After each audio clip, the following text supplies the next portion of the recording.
Hello friends, welcome my channel staff nurse recruitment ইনফরমেশনে।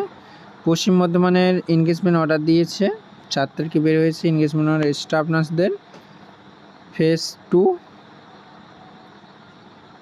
K selected হয়েছে দেখে নেব।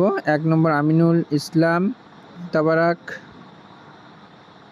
শম্পা সাধু, শিউলি চন্দ্র, গৌরাঙ্গ সেন, রাধারানী মণ্ডল, শিবানী সাউ, লক্ষ্মী দাস, অর্পণ পাত্র, ইপসিতা চক্রবর্তী, ইপসিতা গোস্বামী, সূর্য চ্যাটার্জি, নমিতা, যমুনা দাস, শুভঙ্কর কর্মকার, প্রিয়া রাজ্জাক, এগুলো সিলেক্টেড হয়েছে। আর ভিডিওগুলো যদি ভালো লাগে লাইক, কমেন্ট, শেয়ার আর সাবস্ক্রাইব করবে। আর স্টাফ নার্স গ্রেড 2 ইন্টারভিউ